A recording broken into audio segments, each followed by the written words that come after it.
Okay, today I'm going to talk about understanding colour. This isn't anything to do with what sort of tie you should wear. I'm not going to go there. Or what sort of dress you should wear with what sort of dress. I'm just not going to go there. That's not where we're at.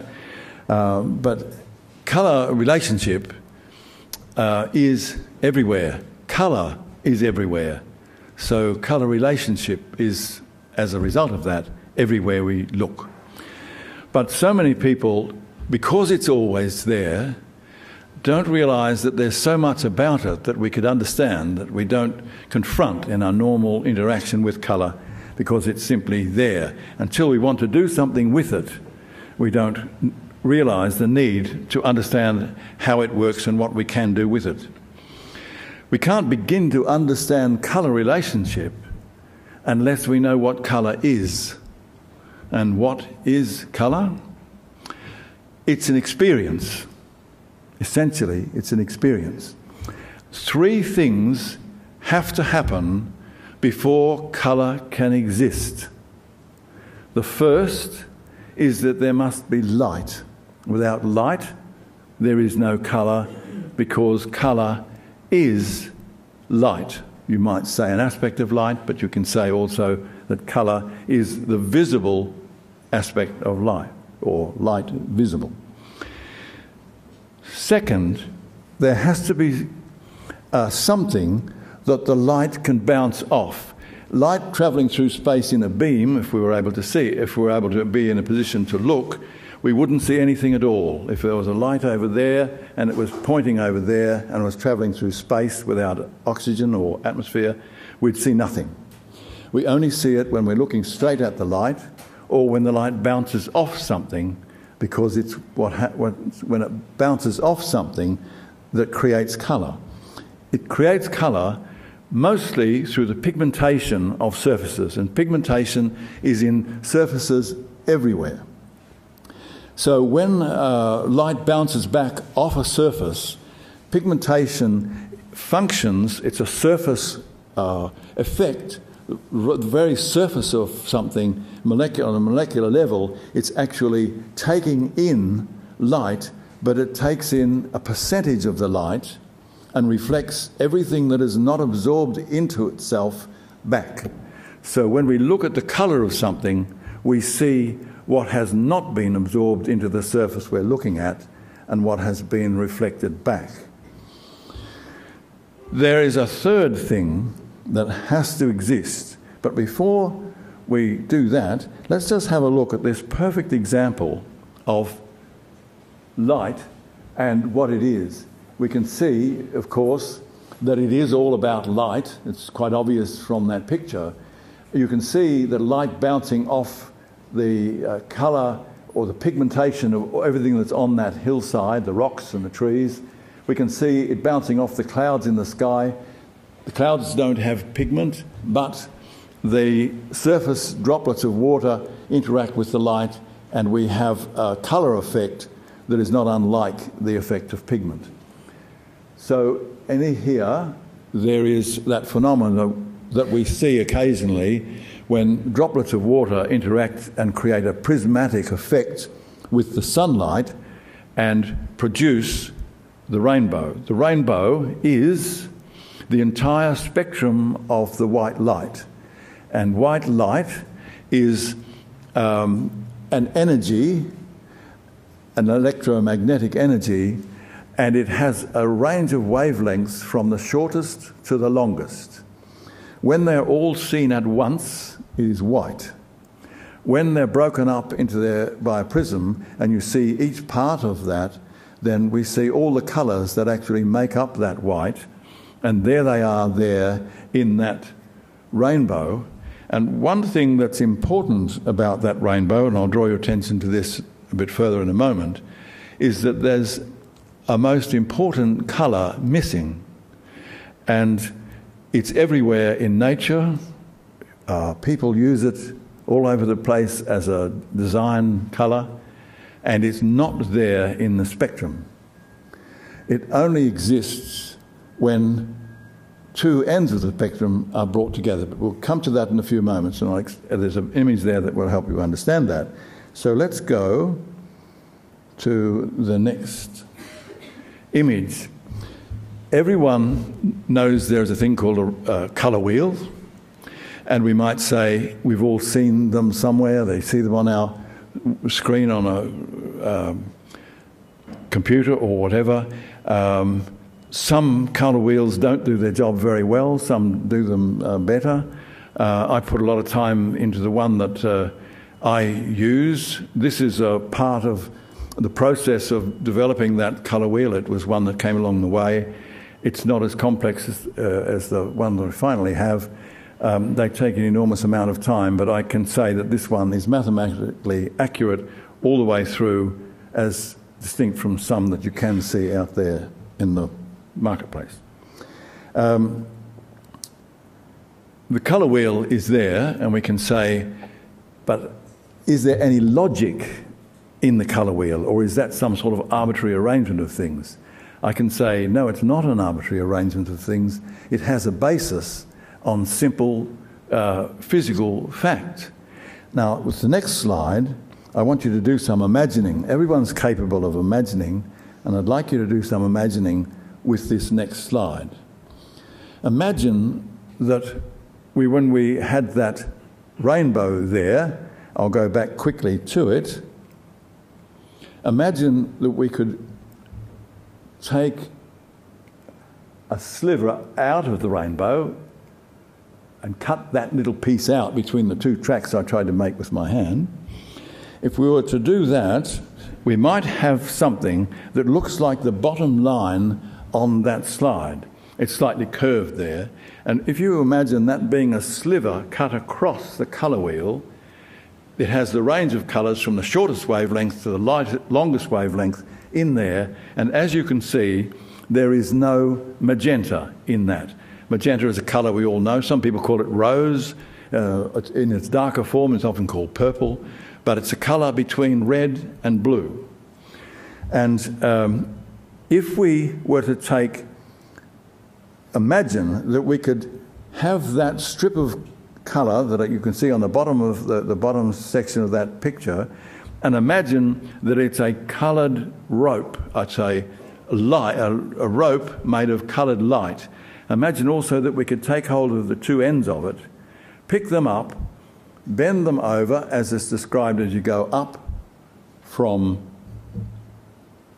the bottom to the next one, to the next one. That one there is bringing up the two ends, going further up. Here they're crossed over, and at the top, the result of crossing those two ends of the colour wheel, the shortest wavelength and the longest wavelength, is the colour magenta. So it forms a circle. It shows that the nature of colour as it exists in our vision, our human vision, in the world we see around us, is essentially circular. It doesn't, like music, go from the lowest note to the highest note and disappear at either end out of our physical range. It actually is circular. We see the two ends of the range of colours from one point in the colour wheel right round until we come back to the other end, as you could imagine from putting the two ends of the spectrum together. Now, it doesn't end there, because whilst that is one problem solved, in that the whole of the colours we can see, including the magenta, is there now in a circle made of light. There's more to it than that, and there's more to it than that. And if we look at a colour wheel that has come from that circle, we find some really important issues that help us to understand colour. If you, with your eyes, go from any point on the outside edge of that colour wheel and go across the wheel and come to the other side, you'll find that the colours have a meaningfulness. They are arranged in a very meaningful way. At this stage, I can just say that they're complementary. That is, if you took one colour from one side of the wheel and added it to the colour that is on the exact opposite side of the wheel, put the two together, you would have white light just as you have when all of the colours are put together, because any two colours on that colour wheel represent their half of the wheel in terms of the energy field that they contain, and together they make up to white, which is why they're called complementary. It's spelt with an E, not an I, and it doesn't for a moment mean that they look good together. In fact, they don't. Opposite colours, that is complementary colours, put together at their fullest intensity in their chroma, it's called their fullest chroma, are the worst combination you can think up. They don't want to have anything to do with one another because they contain nothing of each other. There's a lot more that needs to be said there for you to understand how you can use colour in a meaningful way, but we come now to another point. This is a slide showing a number of people sitting at a table with chips of colour, and this was at a workshop, with chips of colour, arranging them in a way that they feel is a good arrangement or a meaningful arrangement. So they're selecting from those colours combinations of colours that they feel this has this thing in common, these have that thing in common, and those have something else in common. The point being to create something of the nature of a language, or to begin a language, so that two people or a dozen people could talk about colour in a meaningful way. And so if one person was at their place and another person was at another place and they're sharing a telephone conversation, the idea being that if both people understood how to define a colour clearly, one person could describe a colour over the phone and the person on the other end of the phone could mix that colour and it would be exactly the colour that the person telling them wanted. So colour can be defined exactly, which then opens the doors to something else. To go to where we go next, let's say, just for a moment, how many variables would you think colour has? 10? 5? 50? How about 3? 3? No one's answering, but if you said 3, you're right. There are only 3 ways in which colours can vary. You can change it in one of 3 ways. You can change its and you can change 3 aspects of it, and that's the very essence of being able to work with colour. Once you can see how they can possibly coordinate with one another. One is hue, that is the identity of a colour, and it's the wavelength of colour, it's the colour anywhere around the wheel. Another is tone, that's the lightness or darkness of a colour. And the third is the purity, that is the greyness in a colour or the lack of greyness. So with those 3 variables, we can actually describe colour. And to be able to see how you can think about the relationship between one colour and another, here is a starting point, or more than that. Here is a cylinder, which we could say, this little cardboard cylinder I'm going to use as a prop to explain something that in fact contains a very profound understanding of colour, and it's all in this little box, and you can take it out and see it and use it. So this represents, you might say, white light. It's a white cylinder, so it represents white light. And in this little box is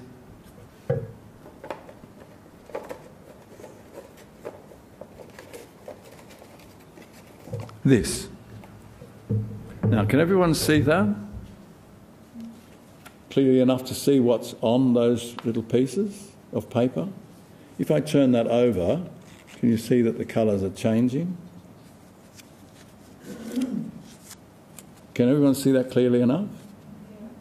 Now, each one of those squares, or one of those tiles, you might say, contains 90 chips of colour, and they range from each one, I should say to start with, each one represents a different hue. This one is hue 190. That doesn't mean anything to you at this stage unless you would have thought about colour in terms of numbers on a wheel.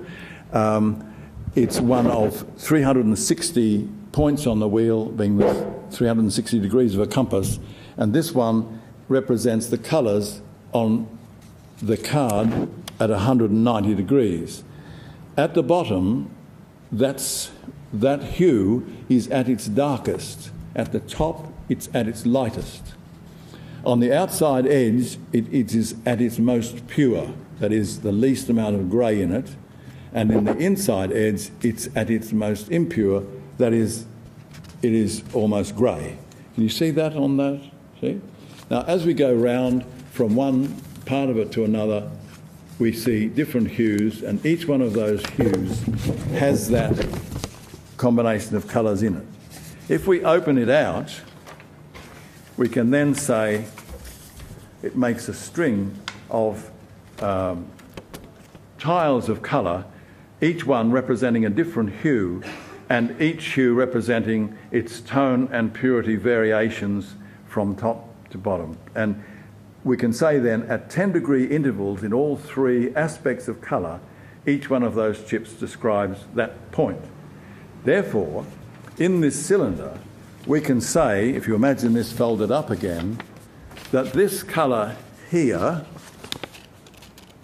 has its place in that cylinder. It sits just in that one place, and nothing else is in that place.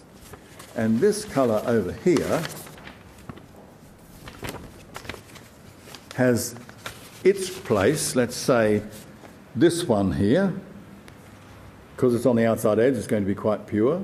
If we came in towards the middle, it's impure. If we went down to the bottom, it's dark. Well, let's say we say that one. So we can say that's the position in the cylinder for that colour here. And then we could pick another one, but 2 is enough for us, our description. We can then say that this space represents all colour, and it has an identifiable point at any point of it in the cylinder. We could say this point here has its hue, its tone and its purity, and this point over here down at the bottom has its hue and its tone and its purity. And we could therefore say that there is a space between that one and that one that varies in 3 ways. It varies in its hue, its tone and its purity, and then can say that that forms an interval between one position and another, so that we can then say that the way to understand relationships of colour is to accept that it's their position in that cylindrical space that determines how they relate to one another. It's the interval between the two. With the Flying Art School, I had some responses or had some opportunities that I wouldn't have had if I hadn't been silly enough to go and get a pilot's licence and take out to country areas. It was a big undertaking, but one of the things that did happen is I had 1,000 or so students to work with, and I was able to do a lot of research into things. The next thing I have to say is just the final point of this discussion, and that is that the interval between one point in the cylinder and another can be determined by those 3 variables, and I haven't the time to prove this now, but we found through research that if you were to take 6 or 8 points in that space with a combination of colours that are beautiful and right in their relationship, fix them in space in a cylinder or on a computer, and turn them round from one hue to another so that the hue is completely changed to another place, the colours will be just as right in the second place as they are in the first place, proving that it's not the colour that matters or the colours that matters, it is the interval. Now, sadly, we've got to stop there because we've run out of time. I haven't run out of things to say, but we've run out of time. So it's an opportunity now, I think. So send you over to Simon. That's it. Thank you, Merv, so much. I feel like all of that playing in Photoshop, all those words now finally make sense to me. Wow, I've turned around in this. Suddenly, loads of people that have arrived. Welcome. We do have time for a few quick questions if people would like to ask. Whoa, look at that. Straight to it. When you're talking about purity, does that mean adding black No. to the colour? Thank you for asking that. Thank you for asking that question. Absolutely not. It does not. That's the worst thing you can do with colour is to put black in it. It kills the colour. The way that you change a colour from its pure state to a greyer state is to use the complementary colour. That's the colour exactly opposite it on the colour wheel. And that's the only way that you should use. That's all you should do. It will also darken it, because that will also be able to take your colour from a lighter colour to a darker colour. So it'll darken it and grey it. If you compensate for the darkening effect with white, it will give you the greyer colour. Does that make sense? Yes, it does. I hope everyone heard that clearly about the black. It's What happens if you mix all the primaries together? You'll get black in pigment and you'll get white in light. That's simple, basic law. In light, that's additive colour. You're putting three beams of colour together, or three pieces of colour as light. When you put the three of them together, they make white. When you put the three primary colours of pigment together, they make black. And the primary colours of pigment, by the way, are the secondary colours of light, and vice versa. So between each of those primary colours is the secondary colour. Pigment is the exact opposite of light. How are we going? I think I've followed you so far, but I'm trying to work out how I make it applicable to a painting. So are you saying if I have that huge thing you've got there, and I find 8 colours that are in hue and tone and what was the other thing? Yes. Purity, are all on the same level, same points, am I guaranteed I'm going to have a painting that will colour-wise work well? No. So that is a misunderstanding. I'll try and explain this. It's very hard to do this in such a short time. And you can also look up on the web, you can contact us or whatever. But I'll try to answer this for you. On a workshop in not far out of Brisbane, at Cuchumudlo Island, it was the first time it actually happened. People were using a version of this fold-out thing. They were using this, and they were making an analysis of the landscape colours. I'd already done this in my mind, and I knew what was there. I went round people who were out there in the field painting, trying to make their analysis of the colours of the landscape. I could see people were getting into all sorts of trouble, and I knew what sort of trouble it was going to be. There would be too many hues all over the place, and there would just be a cacophony of colours in many cases, except for the more experienced people. One person who was one of the people I admire, really admire as a woman, as a person, a woman who was there, and she was in tears. She had done so badly. She was a very intelligent and very capable person, but she was in tears because she was failing with what she was doing. She said, "Oh, it's a mess." And I said, "Yes, it is, but let's try to fix it." To cut a long story short, we took one of the works, a group of 8 or 10 people, we took one of the works, and everyone agreed was right. It was a really good one. Everyone agreed that was excellent. And everyone made an analysis using this of the colours in that work. I overheard them talking at one stage, and I could hear people saying things like, "We must be making a mistake. We must be doing the same thing again and again, because this is crazy. What we're getting is crazy." And I said, "Well, what is the answer you're getting?" And someone said, "Well, what we're getting is that there are only 2 hues there." And I said, yes, well, that's what you got. That's the answer you got. There are only two hues there in this case. In the landscape. That landscape, it was looking across the water to the island opposite, Stradbroke Island opposite, with the sandhills in the sunlight, and the sandhills were blazing orange in the sunlight. That image that they were painting was rich and full of colour, but there were only two hues there. And all the colours were variations of two hues, from the purest to the most impure, and from the lightest to the darkest, and that's all there was there. That doesn't mean that's always the case, but that was all there.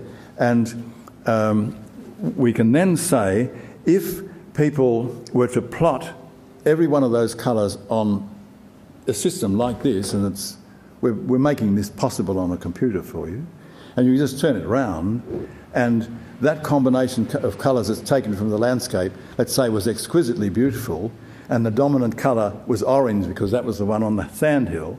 If you spun that set of intervals around, you can imagine that they're on the colour wheel. I have thanks very much. I have a colour wheel there, and if you had, in this case, it was that one. It was that one and this one. They're not 180 degrees apart. They're not complementary. They're 20 degrees off complementary. And if someone put those down on a colour wheel like that, put their positions of all the colours coming in here, and identified the numbers, and then turned it round, you'd take it from one position to another, and the colours would be just as beautiful as they were in the other place, even when you took it round until the dominant colour was blue. The point being, it's the interval that matters, not the colours. I'll just very, very quickly go from... That's a colour cylinder, another look at it. You can see that you can move across in the space in that, and that describes the positions of colours in the colour cylinder. There is an analysis of an orchid, and the position on the tiles is there. If you identified them and then shifted them to another place, we would get... You can see a cylinder there, and that's can you see that that's the positions of the colours of the flower? And that's a beautiful painting to end. It's a beautiful painting of Prue's, and you can see that those colours all interconnect. They're resonant. It's singing. There's nothing out of place, and it's not a cacophony of colours. And that's in the hands of a master, using this sort of principle. I think I'll have to stop, don't I? I think you're exactly right. We've run out of time. But thank you so much, Murph. That was extraordinary.